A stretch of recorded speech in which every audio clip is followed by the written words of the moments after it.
हाय, कैसे हैं आप सब। तो हम लोग ने प्रीवियस वीडियो में हिमालय का विस्तृत अध्ययन कर चुके हैं। अभी हम उसी श्रेणी को बढ़ाते हुए, उसी सीरीज को आगे बढ़ाते हुए आज हम आपके सामने लेके आए हैं भारत के प्रायद्वीपीय पठार और पहाड़ियाँ। सबसे पहले मैं आपको बता दूं कि प्रायद्वीप होता क्या है, प्रायद्वीपीय होता क्या है ना। तो महाद्वीप का वह हिस्सा जो 3 साइड से समुद्र से घिरा हुआ हो, उसको हम प्रायद्वीप के नाम से जानते हैं। जैसे अब ये भारत का प्रायद्वीप है, यह 3 तरह से, इधर बंगाल की खाड़ी, दक्षिण में हिंद महासागर और इधर अपना अरब सागर से घिरा हुआ है, जिससे हम प्रायद्वीप के नाम से जानते हैं। पठार क्यों बोलते हैं? जो ये भूभाग है, भारत का मुख्य भूभाग जो है वो इस तरह से उठा हुआ भूभाग है। इस तरह ये तट हो गया, ये तट हो गया, ये पश्चिमी, ये पूर्वी, और ये भूभाग उठा हुआ है, इसलिए पठार नुमा है। इसलिए हम इसको प्रायद्वीपीय भारत का पठार कहते हैं। ठीक है, अब प्रायद्वीपीय भारत का पठार क्यों कहते हैं ये आपको पता चल गया। अब हम बताते हैं कि इसका निर्माण कैसे हुआ, प्रायद्वीपीय भारत के पठार का निर्माण या प्रायद्वीपीय भारत का निर्माण कैसे हुआ। क्या था कि जो आज 7 द्वीप हैं, 6 से 7 जो द्वीप हैं, पहले ये एक दूसरे से जुड़े हुए थे, तो बहुत बड़ा एक द्वीप का निर्माण करते थे, है ना। बहुत बड़े एक द्वीप का निर्माण करते थे। इसको हम पेंजिया के नाम से जानते हैं, जिसको हम पेंजिया के नाम से जानते थे। इसको देख के समझिए, ये अपना पृथ्वी है, ग्लोब था, यहाँ पे बहुत बड़ा भूभाग था। फिर ये भूभाग 2 भागों में डिस्ट्रीब्यूट हुआ, टूटा। एक उत्तर की साइड हुआ और एक दक्षिण की साइड। उत्तर वाले को हम बोलेंगे अंगारा लैंड और दक्षिण के क्षेत्र को हम बोलते हैं गोंडवाना लैंड।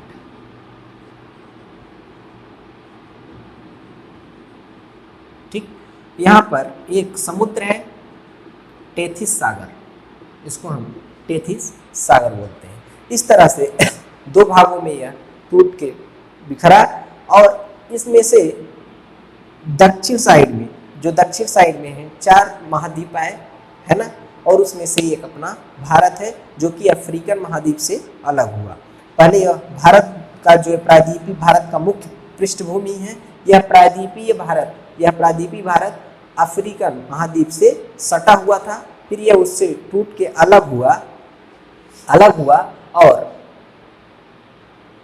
उत्तर पूर्व की ओर प्रवाहित हुआ, उत्तर पूर्व की ओर प्रवाहवान था और आज भी ये है। जिससे टेथिस सागर में, यहाँ टेथिस सागर था जहाँ आज हिमालय पर्वत है, टेथिस सागर में भरे अवसाद हैं, जब वो उत्तर पूर्वी की ओर प्रवाहवान हुआ, तो अवसादों में क्या हुआ, संकुचन हुआ, दबाव पड़ा, और वो अवसाद एक पर्वत का निर्माण ले लिए, एक मतलब फोल्डेन माउंटेन का निर्माण लिए, जिसको हम आज हिमालय पर्वत के नाम से जानते हैं। कुछ इस तरह से इसको हम देख लेते हैं।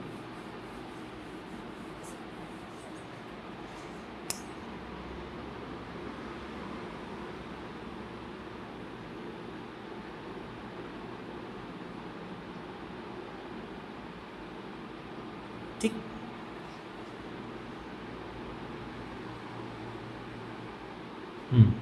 कुछ इस तरह से ये हुआ। ये नॉर्थ है और ये साउथ है। ठीक, तो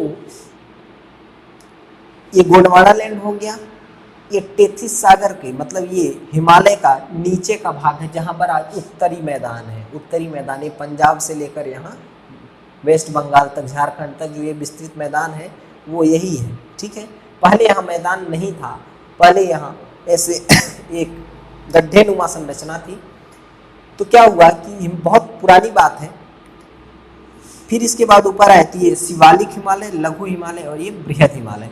हिमालय से बहुत सारी नदियों का उद्गम हुआ था, बहुत पहले की बात है। छोटी बड़ी नदियाँ बहती थी, और वो नदियों का एक स्वभाव होता है कि वो अपने साथ बालू मिट्टी और जलोढ़ मिट्टियों को बहा कर लाते हैं, और जहाँ पे उनको गड्ढे के समान संरचना मिलती है, वो उसको पाट देते हैं।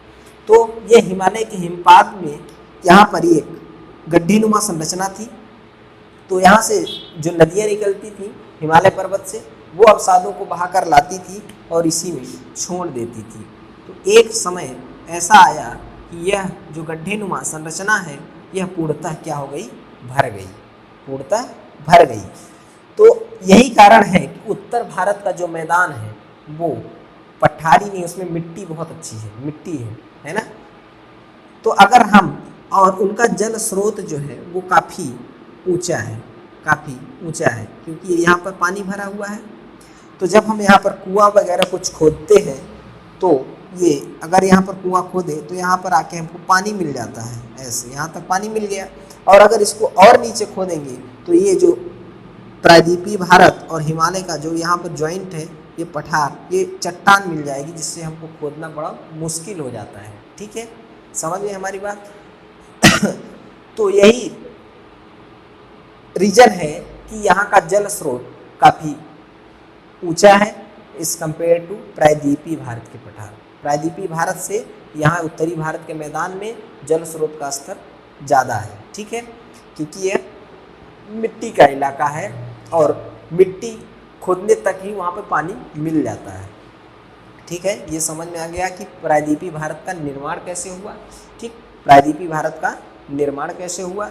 अब हम इसके बाद इसकी बात करेंगे। हाँ, एक चीज़ और, जो हिमालयी क्षेत्र है, जो हिमालयी क्षेत्र है यह प्रॉपर तरीके से स्टेबल नहीं है, मतलब स्थित नहीं है, जिसका यही रीज़न है कि यहाँ पर भूकंप के झटके ज़्यादा आते हैं। और प्रायद्वीपीय भारत का पठार, जो प्रायद्वीपीय भारत है, वह पूर्ण रूप से स्टेबल है, पूर्ण रूप से विवर्तनीय प्लेट स्टेबल है। यही रीज़न है कि प्रायद्वीपीय भारत में जो भूकंप के झटके हैं वो बहुत कम आते हैं एज कम्पेयर टू हिमालयी क्षेत्र में। ठीक है, अपवाद छोड़ देते हैं, अपवाद तो हर एक चीज़ में होते हैं, वो चीज़ अलग है, लेकिन ज़्यादातर तो हिमालयी क्षेत्र में ही भूकंप आते हैं। प्रायद्वीपीय भारत में बहुत कम आते हैं भूकंप। ठीक है, अब इसके बाद हम लोग इसका प्रायद्वीपीय भारत का हम लोग विस्तार कहाँ से कहाँ तक हुआ है वो देख लेते हैं। सबसे पहले हम ये आपको थोड़ा इंट्रोड्यूस करवा दूँ, नहीं तो बोलूँगा तो आपको समझ में नहीं आएगा। ठीक है, जो ये रेड कलर का आपको दिख रहा है ये प्रायद्वीपीय भारत की कुछ पहाड़ियाँ हैं, जो कि वो रेड कलर की जो लाइन शो कर रही है पहाड़ियाँ हैं जो कि इंडिकेट कर रही हैं। ये जो आपको रेड कलर का ब्लॉक दिख रहा है ब्लैक में, ये पठार है, कुछ पठार है ना। और ये जो रेड कलर की ब्लैक कलर की जो लाइंस दिख रही हैं इन नदियों को शो कर रहा है। ठीक, चलिए तो सब अब पॉइंट्स लिखेंगे कि इसका विस्तार कहाँ से कहाँ तक हुआ है।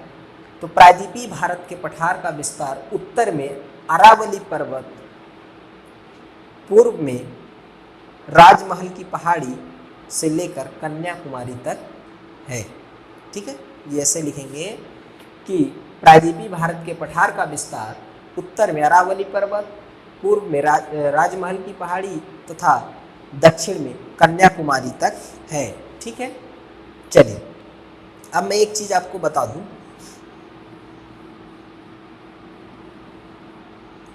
कि जो ये है मेघालय, अपना मेघालय में 3 छोटी छोटी पहाड़ियां हैं, गारो खासी और जैंतिया। ये जो पहाड़ी है, पहाड़ी का एक संक्षिप्त पठार है, इसको हम शिलांग के पठार के नाम से जानते हैं। तो शिलांग का पठार भी यह प्रायद्वीपीय भारत का ही भूभाग है, प्रायद्वीपीय भारत का ही पार्ट है। जैसा कि मैं पहले से बताया था आपको कि अपना मेन जो भारत है वो इस तरह से था, इस तरह से। ठीक, तो क्या हुआ कि जो यहाँ का जो भाग है ये अपरदित हो गया, मतलब कट गया, नदियों द्वारा इसको काट के बहा दिया गया, ये कट गया। तो ये यहाँ पर 3 पहाड़ियों का निर्माण हुआ, वो है गारो, खासी और जैंतिया, जो कि मेघालय में है। और ये जो बीच का भाग है ये बांग्लादेश का ये भाग है जो बांग्लादेश में है। और यहाँ पर राजमहल की पहाड़ियाँ, ये राजमहल की पहाड़ियाँ स्थित है। इस गैप को हम राजमहल गारो गैप के नाम से जानते हैं, राजमहल गारो गैप के नाम से जानते हैं। और इधर से गंगा नदी और इधर से ब्रह्मपुत्र नदी आके और अपने जलोढ़ अपर्दन को लाती हैं और इसको उस भ्रंश को, उस अपर्दित क्षेत्र को भर देती है पूर्णतः। यही कारण है कि बांग्लादेश पूर्णतः जमीनी क्षेत्र है, मतलब मैदान है। ठीक है, चलिए नेक्स्ट पॉइंट्स की बात करते हैं।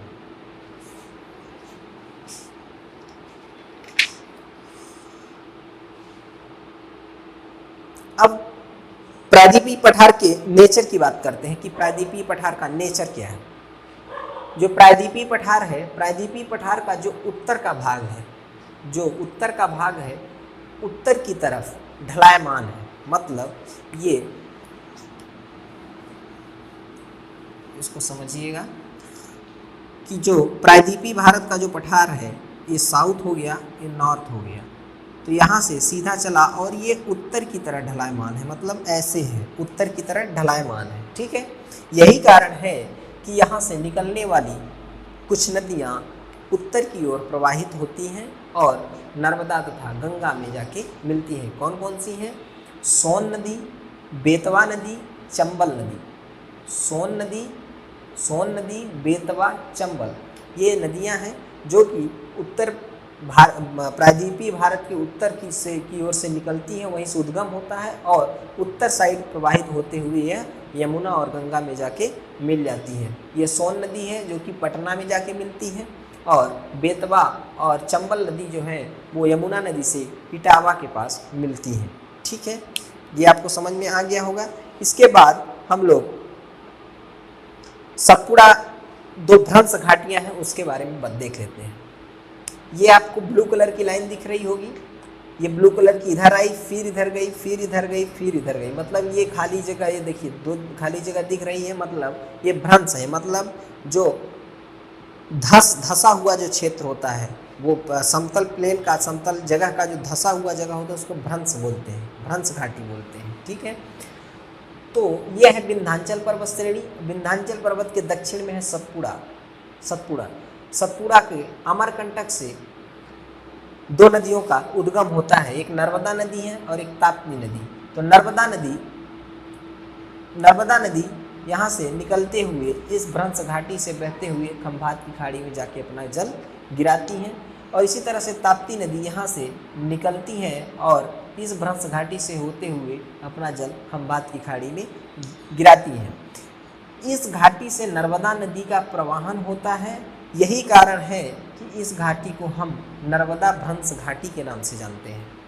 इस घाटी को हम नर्मदा भ्रंश घाटी के नाम से जानते हैं और इस घाटी को हम तापी भ्रंश घाटी के नाम से जानते हैं, क्योंकि इसमें ताप्ती नदी का प्रवाहन होता है। तो ऐसा कह सकते हैं कि सतपुड़ा पर्वत जो है वह नर्मदा भ्रंश घाटी और ताप्ती भ्रंश घाटी के बीच स्थित है। ठीक है, यहाँ से पॉइंट्स बनेगा और क्वेश्चंस भी यहाँ से आते हैं, आपको बहुत अच्छे से समझ लेना है। फिर इसके बाद हम लोग आगे डिस्कस करते हैं कि पूर्व में कहाँ से कहाँ तक पहाड़ियों का विस्तार हुआ है, पश्चिम में और पूर्व में कहाँ से कहाँ तक हुआ है। ठीक है,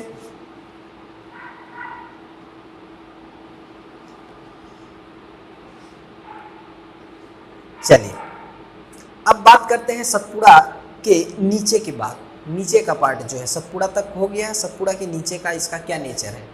जो सतपुड़ा के नीचे का जो भूभाग है वह पूर्व साइड, पूर्व की ओर ढलायमान है, पूर्व की ओर ढलायमान है। मतलब ये हो गया पूर्व एरिया, पूर्व का क्षेत्र, और ये हो गया पश्चिम, मतलब पश्चिम से पूर्व की ओर यह ढलायमान है ऐसे। यही कारण है कि पश्चिम घाट से निकलने वाली नदियाँ पूर्व की ओर प्रवाहित होकर अपना जल बंगाल की खाड़ी में गिराती हैं। यही कारण है कि पूर्व की साइड से, पूर्वी घाट से, पूर्वी तट से निकलने वाली नदियाँ अपना जल पूर्व की ओर प्रवाहित होकर अपना जल बंगाल की खाड़ी में आकर गिराती हैं। जैसे है महानदी हो गई, गोदावरी, कृष्णा, कावेरी, ये नदियाँ जो है वो पूर्वी तट से निकलती हैं और पश्चिमी तट से निकलती हैं और पूर्व की ओर प्रवाहित होते हुए अपना जल बंगाल की खाड़ी में गिराती हैं। पश्चिम तट का विस्तार और पूर्वी तट का विस्तार। ठीक, तो पश्चिम तट का जो विस्तार है वो तापी नदी के मुहाने से लेकर कार्डामम की पहाड़ी, कार्डामम की ये लास्ट पहाड़ी जो दिख रही है कार्डामम की पहाड़ी या इलायची पहाड़ी के नाम से इसको हम जानते हैं। तो ऐसा लिखेंगे, पश्चिमी तट का विस्तार ताप्ती नदी के मुहाने से लेकर कार्डामम की पहाड़ी तक है। इसी तरह से पूर्वी तट का भी विस्तार है, लेकिन पूर्वी तट के विस्तार सतत रूप से नहीं है, मतलब ये लगातार नहीं, जैसे यहाँ पश्चिमी घाट का है इस तरह से पूर्वी घाट का सतत रूप से विस्तार नहीं है, इसका विस्तार सतत रूप से नहीं है, क्योंकि यहाँ इधर पूर्वी तट में बहुत सारी नदियाँ आती हैं और अपना जल बंगाल की खाड़ी में गिराती हैं, तो वो क्या करती हैं, तटों को काट छाट दी हैं, इसलिए यह सतत रूप से नहीं है।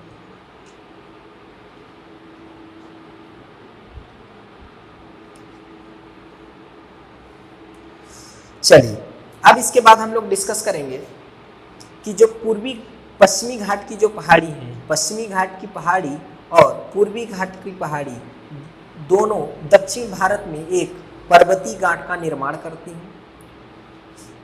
पश्चिमी घाट की पहाड़ी और पूर्वी घाट की पहाड़ी दोनों मिलकर दक्षिण भारत में एक पर्वतीय गांठ का निर्माण करती हैं, जिसको हम नीलगिरी पर्वत के नाम से जानते हैं, जिसको हम नीलगिरी पर्वत के नाम से जानते हैं, जो कि ये है। और नीलगिरी के दक्षिण में अन्नामलाई पर्वत श्रेणी है और उसके दक्षिण में कार्डामम या इलायची पर्वत श्रेणी है। ठीक है, कार्डामम या इलायची पर्वत श्रेणी है। और जो नीलगिरी पर्वत है यह प्रमुख रूप से 3 राज्यों में विस्तृत है। यह प्रमुख रूप से 3 राज्यों में विस्तृत है। वो कौन कौन से हैं? इधर केरल, इधर कर्नाटक, इधर केरल और इधर तमिलनाडु। यह प्रमुख से ऐसा लिखेंगे, नीलगिरी पर्वत प्रमुख रूप से 3 राज्यों में विस्तृत है। कौन कौन से? कर्नाटक, केरल और तमिलनाडु। कर्नाटक, केरल और तमिलनाडु। चलिए अब हम लोग इसके बाद, अभी तक हम आपको जितना भी प्रायद्वीपीय भारत के पठार, प्रायद्वीपीय भारत में हम आपको आज पठार और पहाड़ियों के बारे में जो बताया वह एक संपूर्ण जानकारी नहीं थी, वह एक आपको संक्षिप्त जानकारी थी, जो कि मैं बताया कि कहाँ पे क्या है ना। अब हम लोग एक एक पठार और एक एक पहाड़ियों को लेकर विस्तृत अध्ययन करेंगे। तो सबसे पहले हम लोग अरावली पर्वत से स्टार्ट करते हैं। अरावली पर्वत से स्टार्ट करते हैं। तो अरावली श्रेणी, पहला पॉइंट्स क्या बनता है कि अरावली पर्वत प्रायद्वीपीय भारत के उत्तर में, सबसे उत्तर में स्थित है ना। अरावली पर्वत श्रेणी प्रायद्वीपीय भारत के सबसे उत्तरीय श्रेणी है। ठीक, इसके बाद अरावली पर्वत को हम लोग क्या विशेषताएं हैं और इससे क्या क्वेश्चन बन सकते हैं उसके बारे में हम डिस्कस करेंगे। अगर हम ऐसा पढ़ लेते हैं तो बहुत अच्छा समझ में आ जाएगा आपको।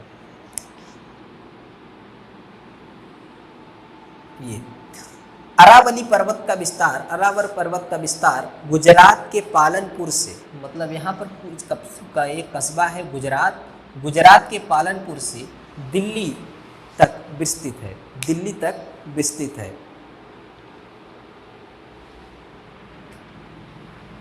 गुजरात के पालनपुर से लेकर दिल्ली के मजनू टीला एक जगह है, वहां तक विस्तृत है।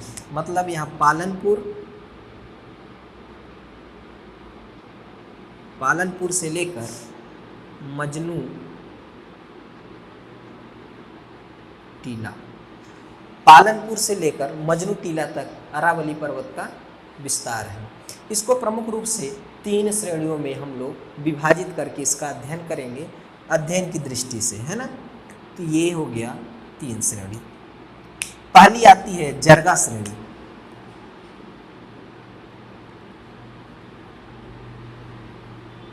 इसको हम जरगा श्रेणी बोलेंगे।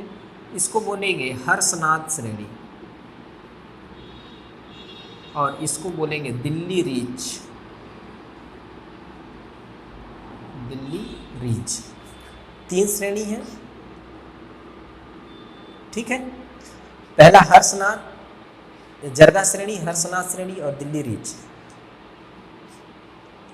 पॉइंट्स लिखेंगे। नेक्स्ट, अरावली पर्वत का अधिकांश भाग राजस्थान क्षेत्र में फैला हुआ है। ठीक है, उसमें से कुछ जरगा श्रेणी है और कुछ संपूर्ण हर्षनाथ श्रेणी और कुछ जरगा श्रेणी भी उसी में शामिल है, जो कि राजस्थान क्षेत्र में आता है। फिर अब इसकी बात करते हैं कि इसका हाईएस्ट पीक क्या है, सर्वोच्च शिखर क्या है। तो यहाँ पर एक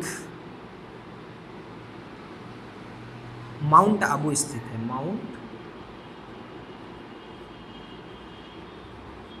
माउंट आबू, और इस पर एक शिखर है, उसका नाम है गुरु शिखर।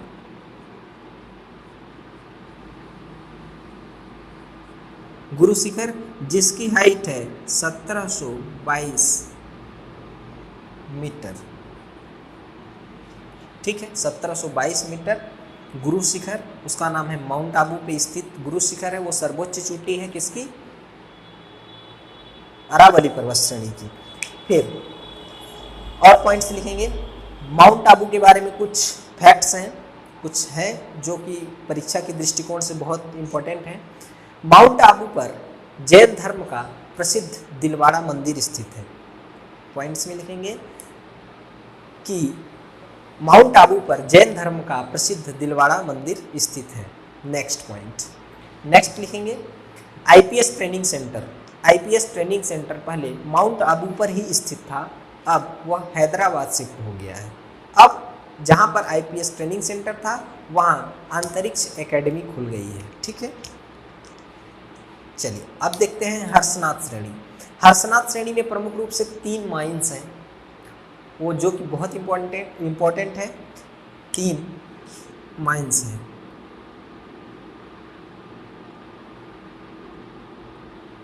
ठीक है, कौन कौन सी माइंस है?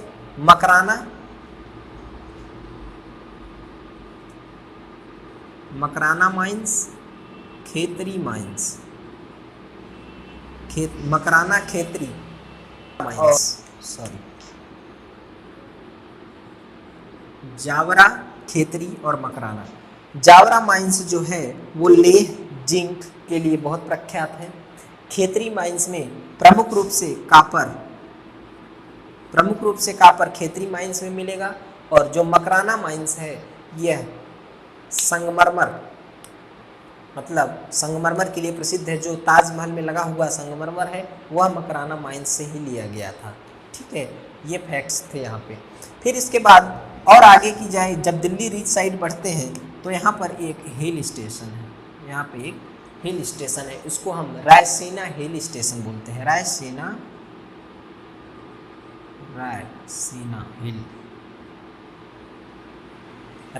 हिल। ठीक है, तो हमारे हिसाब से अरावली पर्वत का हम लोग संपूर्ण फैक्ट देख ही लिए हैं। हाँ, और एक और इसमें आप लाइन जोड़ सकते हैं, पॉइंट्स जोड़ सकते हैं कि अरावली पर्वत श्रेणी एक अवशिष्ट पर्वत श्रेणी है। ठीक है, अवशिष्ट पर्वत श्रेणी मतलब बचा हुआ पर्वत श्रेणी है। ठीक है, अब इसके बाद हम लोग पढ़ेंगे मालवा का पठार। चलिए हेडिंग डालेंगे आप, मालवा का पठार।